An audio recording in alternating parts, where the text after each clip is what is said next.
Assalamualaikum warahmatullahi wabarakatuh.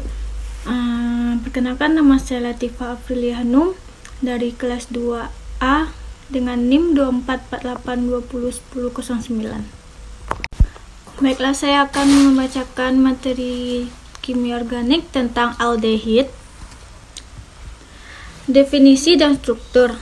Aldehid adalah senyawa organik yang memiliki gugus fungsional CHO. Aldehid dapat terbentuk dari oksidasi alkohol primer. Contoh aldehid yang umum adalah formaldehid dan asetaldehid. Selanjutnya, sifat fisik dan kimia.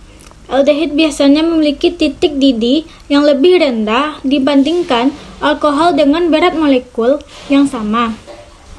Mereka berbau harum dan mudah larut dalam air, yang membuatnya berguna dalam berbagai aplikasi industri. Penerapan dalam industri. Aldehid digunakan dalam pembuatan plastik, bahan kimia, dan sebagai bahan pengawet dalam industri makanan. Formaldehid misalnya sering digunakan dalam produksi resin. Sifat fisik dan kimia. Keton umumnya berbau tidak terlalu kuat dan memiliki titik didih yang lebih tinggi dibandingkan yang sederhana. Mereka sering digunakan sebagai pelarut dalam industri cat dan kosmetik. Yang kedua adalah keton. Definisi dan strukturnya. Keton adalah senyawa yang memiliki gugus fungsional karbonil C sama dengan O yang terikat pada dua atom karbon. Contohnya adalah aseton dan bunaton.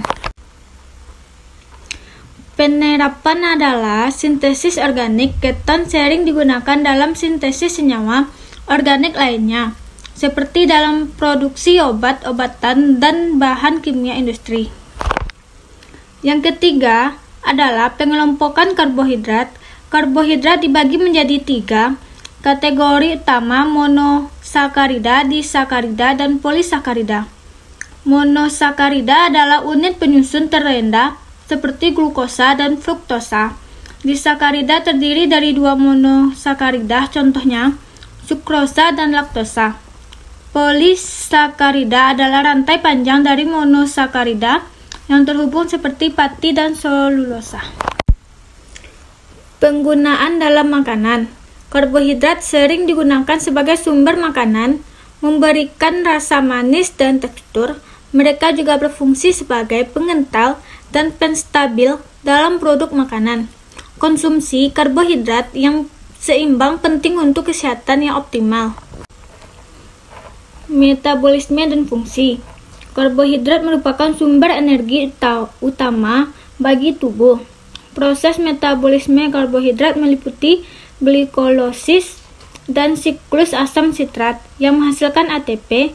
Selain itu, karbohidrat juga berfungsi dalam penyimpanan energi dan pembentukan struktur. Yang keempat, asam karboksilat. Definisi dan struktur. Asam karboksilat adalah senyawa organik yang memiliki gugus fungsi COOH. Contoh asam karboksilat yang umum adalah asam asetat dan asam benzoat. Mereka berfungsi sebagai asam lemah dan terlibat dalam banyak reaksi kimia. Reaksi kimia yang umum, asam karboksilat dapat mengalami reaksi dekarboksilasi, esterifikasi, dan reduksi.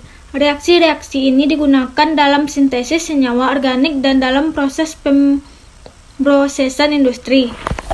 Esterifikasi dan penerapan.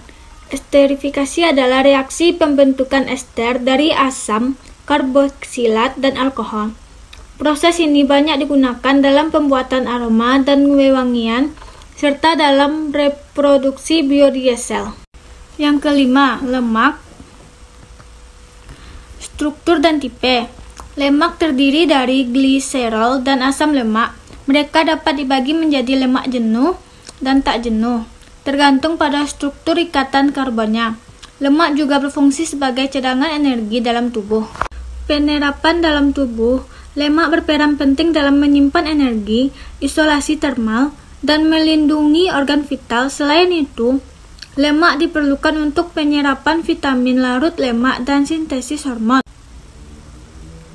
Penerapan dalam banyak bidang, selain berbagai sumber energi, lemak digunakan dalam industri makanan, kosmetik, dan farmasi. Mereka juga penting dalam reproduksi biodiesel dan bahan baku industri lainnya. Yang terakhir adalah kesimpulan, memahami berbagai senyawa organik seperti aldehid, keton, karbohidrat, asam karboksilat, dan lemak sangat penting dalam bidang kimia dan aplikasi industri. Setiap senyawa memiliki karakteristik unik dan peran penting yang mendukung kehidupan dan teknologi. Sekian, terima kasih.